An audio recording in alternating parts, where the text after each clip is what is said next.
Hey, Shalom Israel, Brother Reggie Jr. here. So today, guys, I'm going to be reading Numbers chapter 18, just picking up where I left off from last time.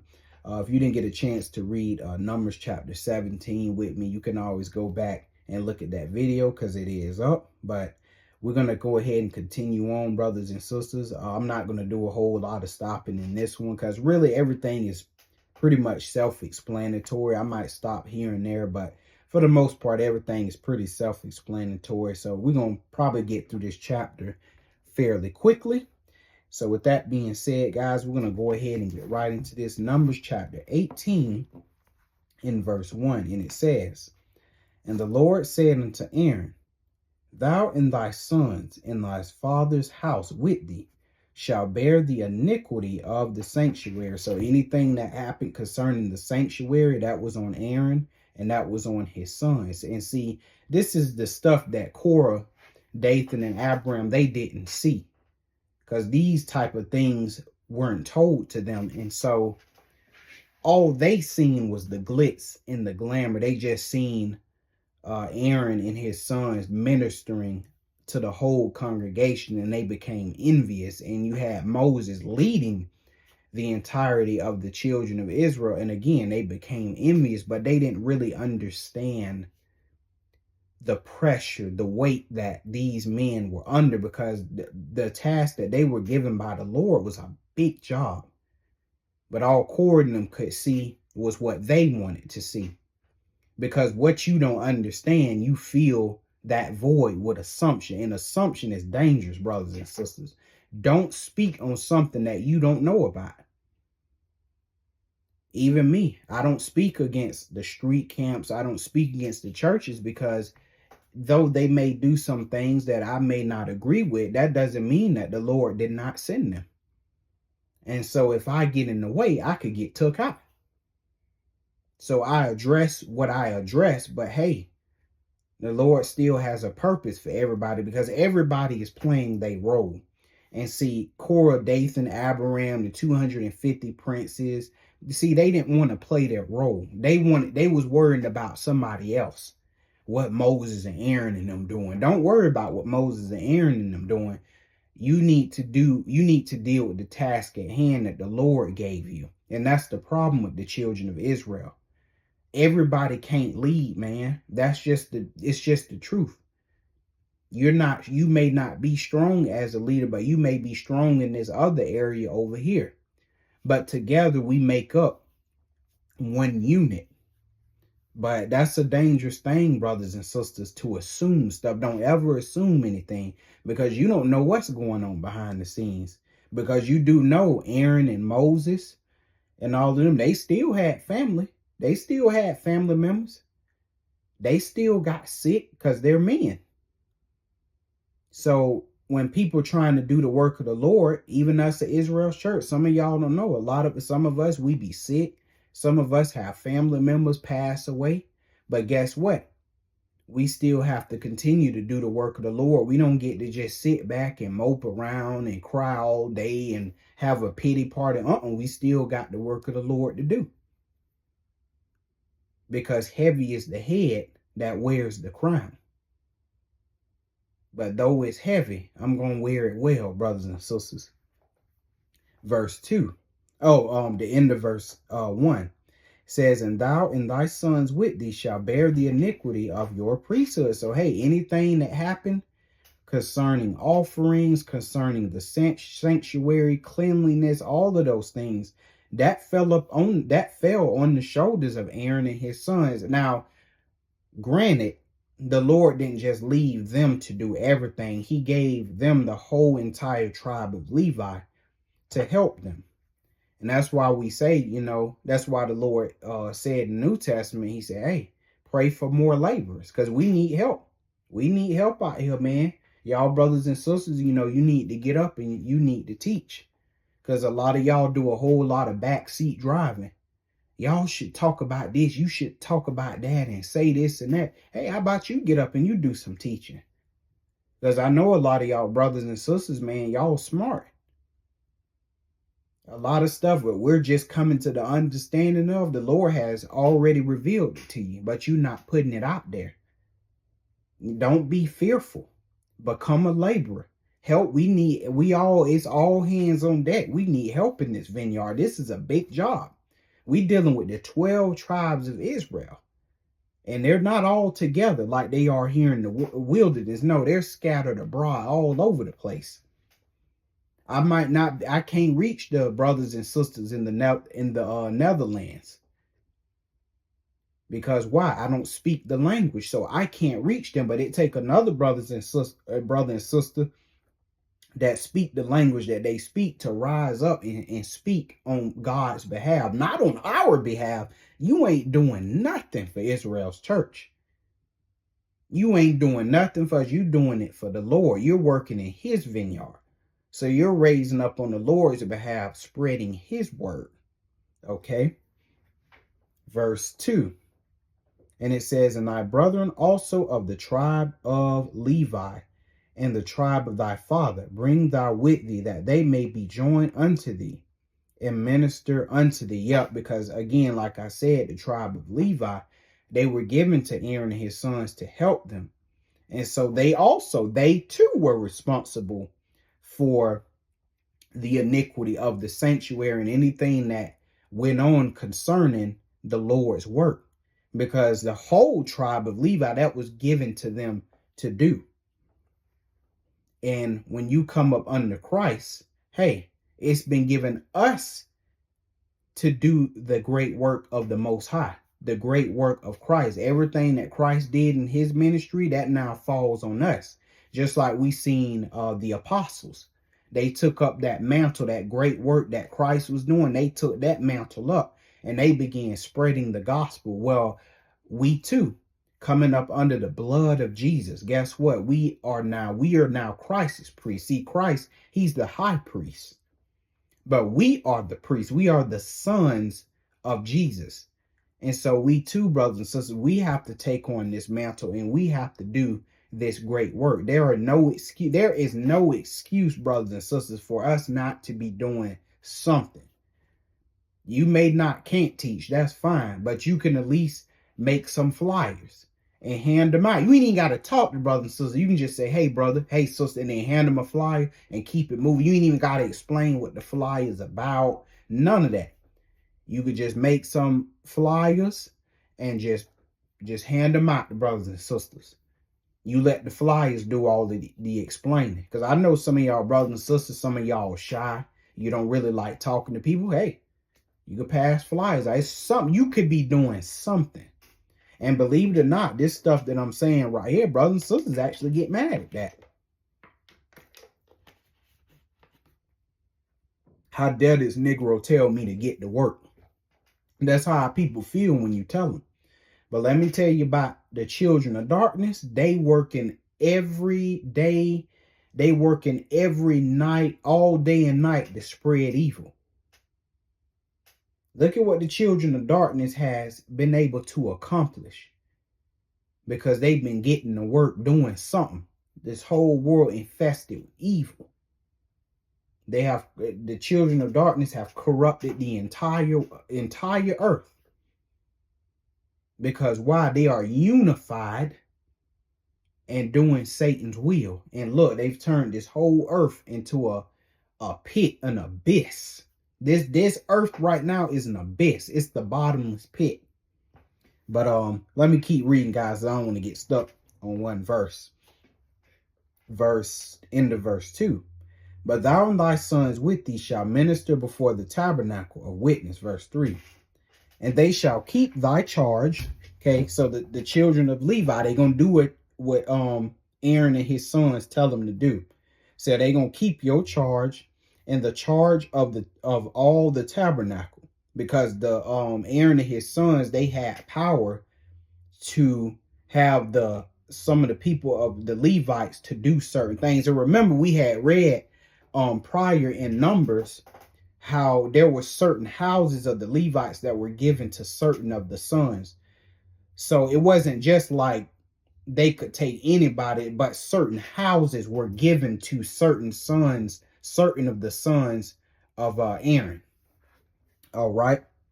Verse 3, it says, So let's just keep reading. And they shall keep thy charge and the charge of all the tabernacle. Only they shall not come nigh the vessels of the sanctuary and the altar, that neither they nor ye also die.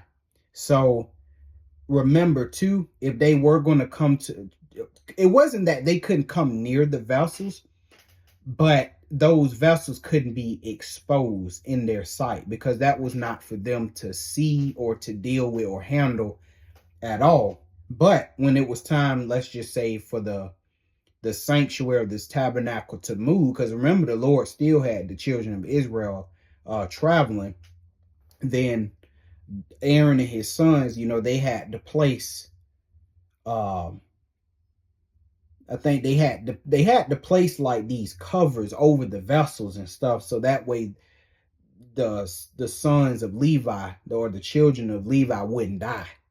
Because remember, they couldn't even look at the stuff, they couldn't even touch it, or they would die. So they had to depend on the love of Aaron and his sons. They had to depend on their love and depend on them doing the right thing. So quite literally, their lives were literally in the hands of Aaron and his sons. So if they was dealing with a high priest or a priest that just didn't care, oh man, I don't care nothing much about this, I'm gonna halfway cover up the vessels. Hey man, come get this. And because you didn't do what you were supposed to do, that man died because you failed him. And now his wife and kids got to be without, not his wife and kids got to be without a father and a husband because you didn't do the right thing. So, brothers and sisters, this was a heavy job. This was no easy job at all. This was brutal, okay?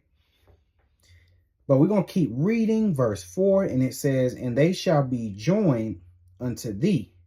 And I like too, it says that neither, the end of verse 3, that neither they nor ye also die, because the Lord will also get them.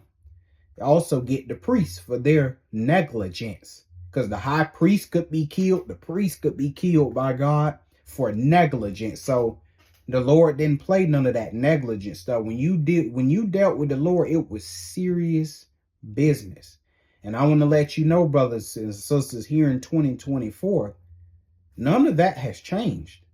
See, we think somehow God has changed. No, brothers and sisters, the Lord is nothing to play with.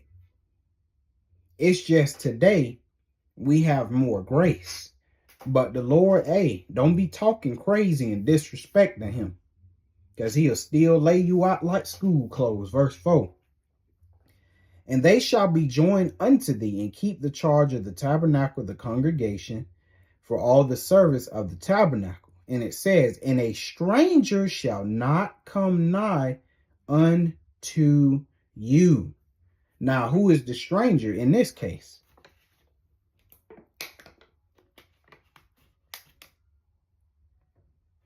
The stranger in this case is somebody that is not a Levite. They are of another tribe. God don't the other tribes to be dealing with anything that's got to do with the sanctuary. None of that.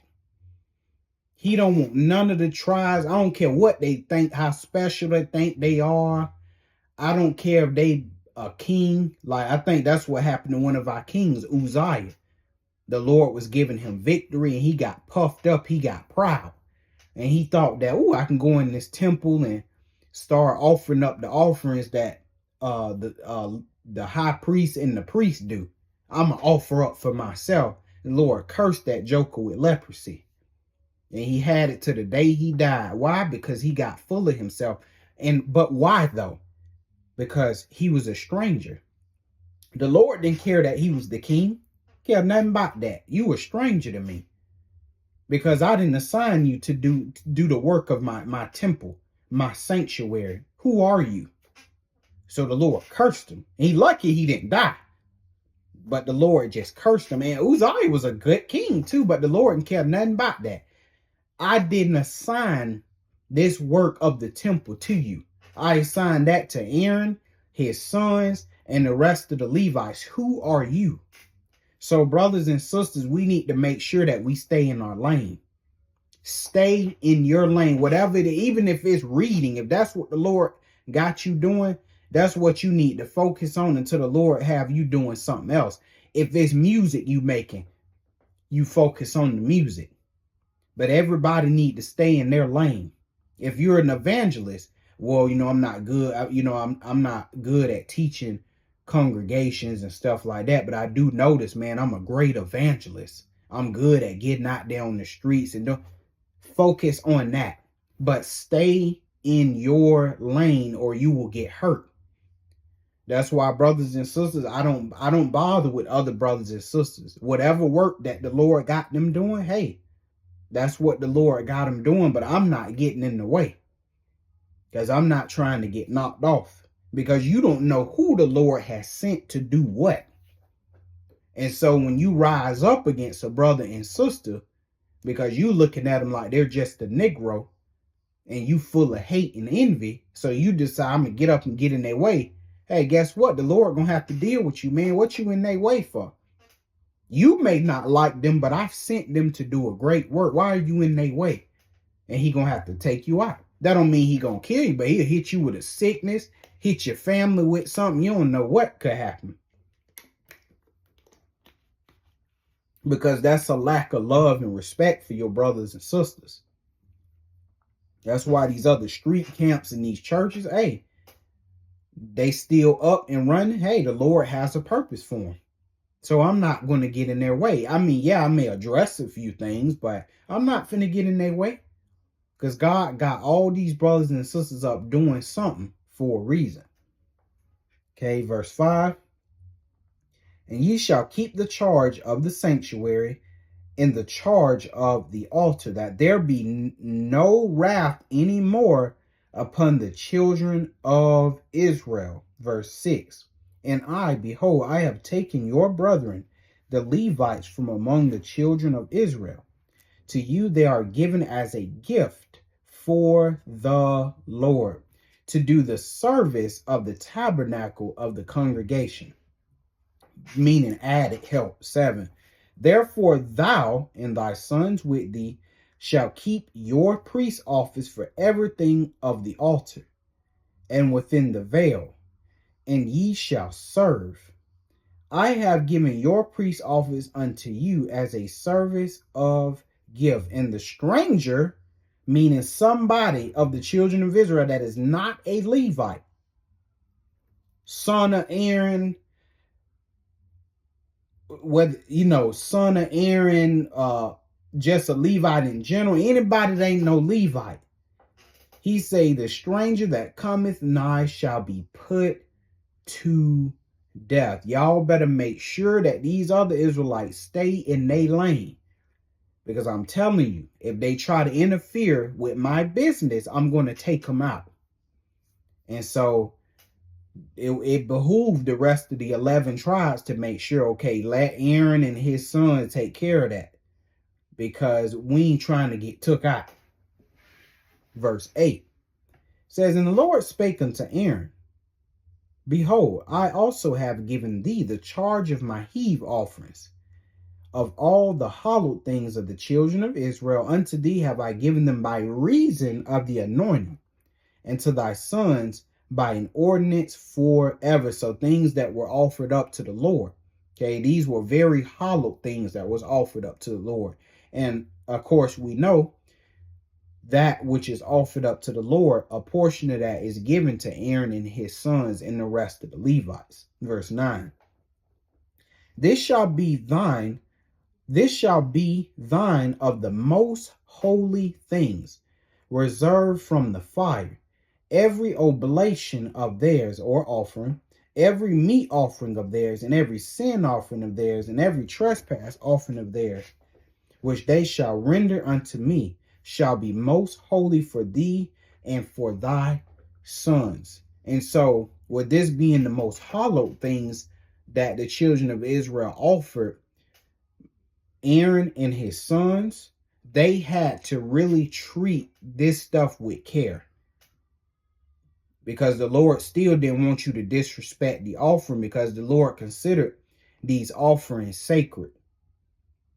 And with that being said, with all of this stuff given to Aaron and his sons, you can clearly see you know what? I don't want to say that yet because that's a whole nother lesson, and I don't even want to get into what I was about to say. So we're going to keep reading. Every oblation of theirs, every meat offering, every sin offering, trespass offering, which they shall render unto me, shall be most holy for thee and for thy sons. 10. In the most holy place shalt thou eat it. Every male shall eat it. It shall be holy unto thee. So this stuff that was given up on the heave offering, this stuff had to be eaten in the sanctuary. Couldn't even go outside. They had to eat it in the sanctuary. 11. And this is thine. So basically them eating in the sanctuary is basically like them dining with the Lord. They're dining with Jesus. They're eating with him at the table.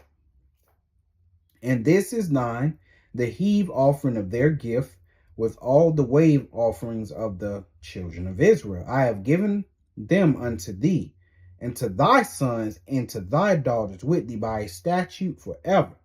Everyone that is clean in thy house shall eat of it. So you couldn't even eat this stuff if you were unclean. So brothers and sisters, this was in a lot of ways, this was a lot of pressure on Aaron and his sons. I mean, that's a lot of pressure. Always having to make sure you were washed. Always had to make sure you were clean. Always had to make sure that you were treating the Lord's offerings with respect, making sure they remain sacred.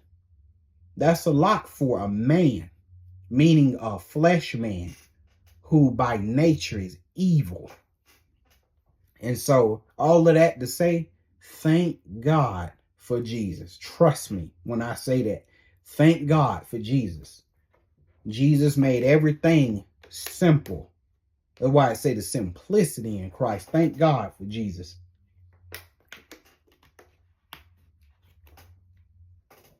Okay. And also I was going to say too, this is why, what did I want to say? Those things that's why it was so important too for the children of Israel to serve the Most High, because this is how Aaron and his sons ate. So the children of Israel, if they didn't serve God, they turned their back on him and served Baal, which they did do, by the way, Ashtaroth, Chemosh, and all of that. Guess what? That means these Levites ain't eating. And if these Israelites was serving Baal, Chemosh, Ashtaroth, all of these different gods, and somehow the Levites, Aaron and his sons, were still eating, that means the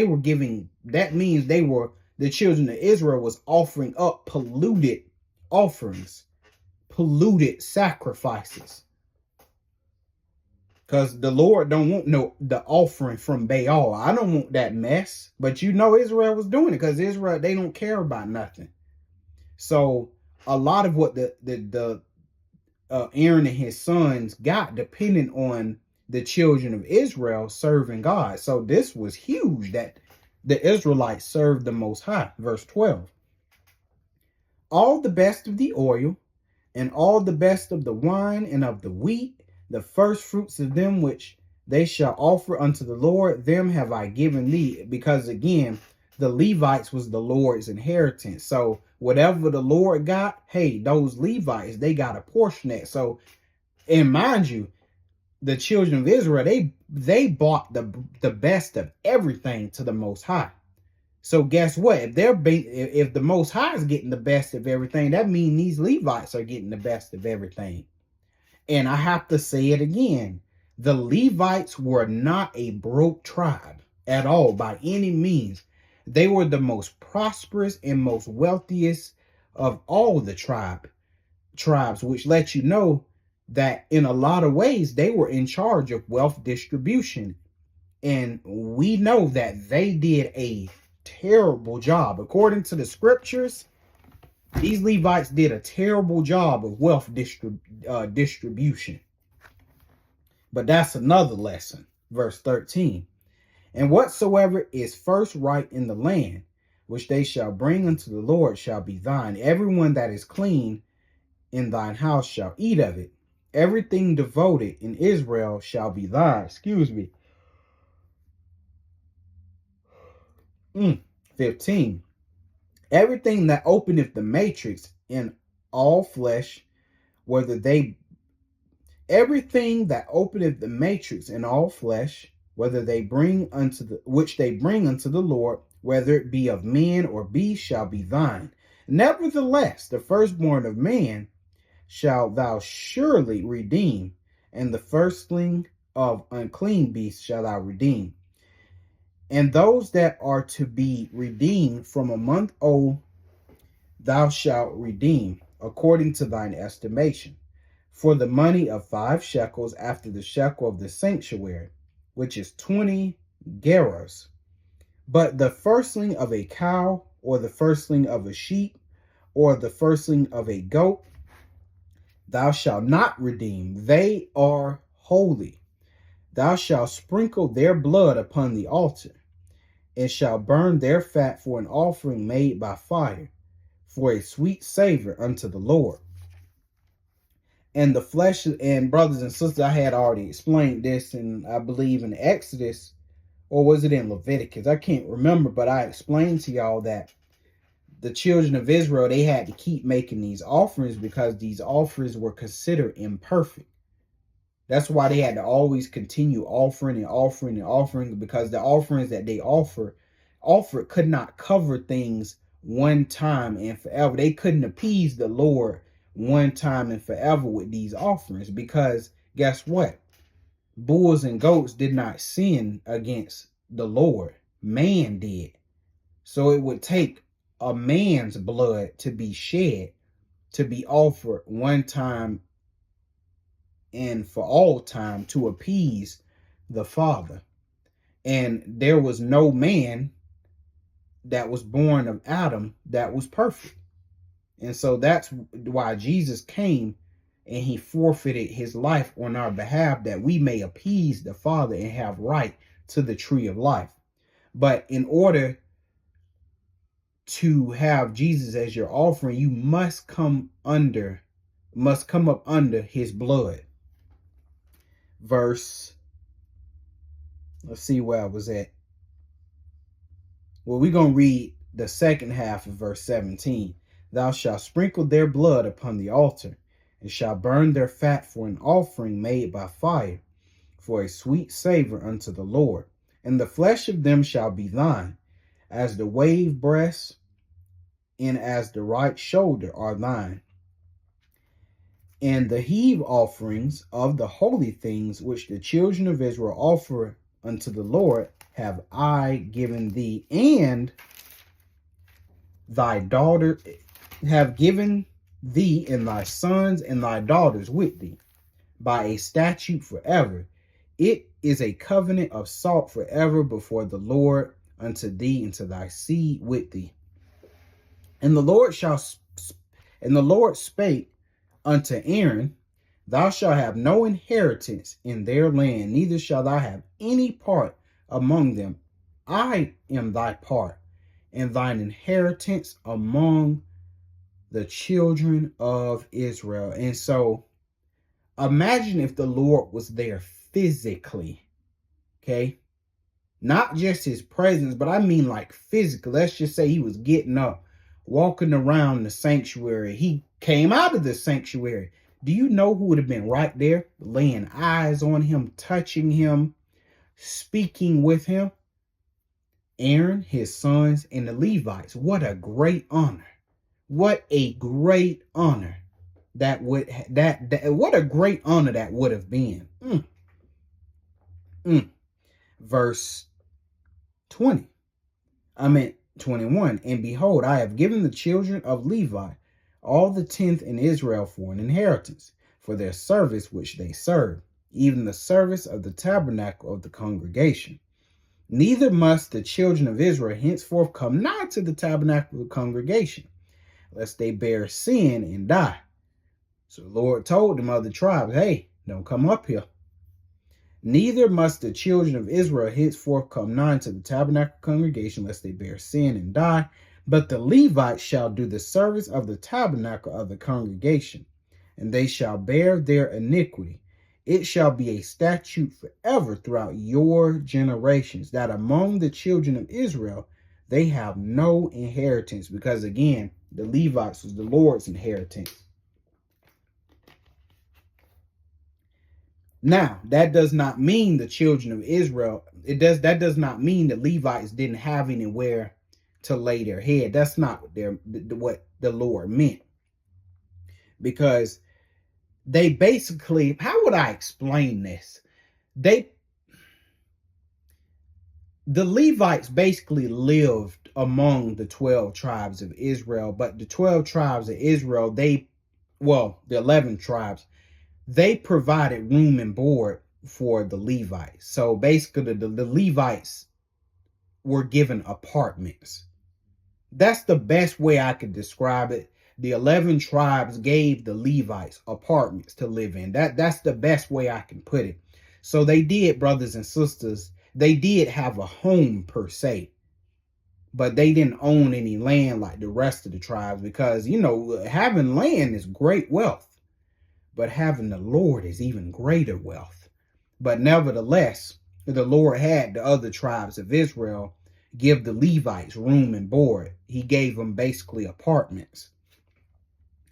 Verse 24.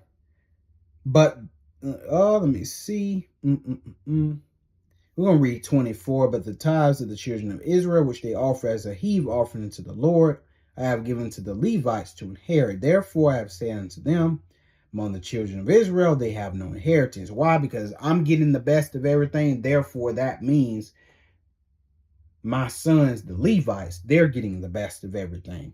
Verse 25. And the Lord spake unto Moses, saying, Speak unto the Levites, and say unto them, when you take of the children of Israel the tithes which I have given you from them for your inheritance, then ye shall offer up a heave offering of it for the Lord, even a 10th part of the tithe. So the Lord also wanted Aaron and his sons to offer up to him. He wanted them to also show their thanks. So it wasn't just the children of Israel showing their thanks to God, but the Lord also wanted Aaron and his sons to show their thanks for everything that he had done for them. He wanted them to show their gratitude, because that's what this is about, brothers and sisters. This is about the Lord wanting them to show gratitude. So it goes beyond just offerings and tithes. It's a form of gratitude. 27. And this, your heave offering, shall be reckoned unto you as though it were the corn of a threshing floor, and as the fullness of the winepress. Thus ye shall offer an heave offering unto the Lord of all your tithes. And of course, they had to give the best of what they had, which ye receive of the children of Israel. And ye shall give thereof the Lord. You shall give thereof the Lord's heave offering to Aaron the priest. Out of all your gifts, ye shall offer every heave offering of the Lord, of all the best thereof. So even Aaron and his sons, they had to give the best. It wasn't just the other tribes of Israel had to give their best. No, even Aaron and his sons, they had to give the Lord their best. Out of all your gifts, ye shall offer every heave offering of the Lord, of all the best thereof, even the hollow part thereof out of it. Verse 30. Therefore, thou shalt say, and you shouldn't have an issue giving the Lord your best, because he's the one that gave you all the stuff you had anyway. Well, I want to give the Lord this right here, so I'm going to give him that. What you mean? All of it belonged to him anyway. And so you going to give him your best, because the best and the worst all belong to the Lord. If it wasn't for him, you wouldn't have nothing to offer up anyway. Verse 30, therefore thou shalt say unto them, when ye have heaved the best thereof from it, then it shall be counted unto the Levites as the increase of the threshing floor, and as the increase of the winepress. 31, and ye shall eat in it. You shall eat it in every place, ye and your households, for it is your reward for your service in the tabernacle of the congregation. 32, and ye shall bear no sin by reason of it, when ye have heaved from it the best of it. Neither shall ye pollute the holy things of the children of Israel, lest you die. So if Aaron and his sons decided to become careless and mistreat and misuse the holy things of the children of Israel, the Lord would have put them to death. So again, brothers and sisters, that was a lot of pressure. But hope you guys got some understanding, and I will see you in the next chapter. Shalom.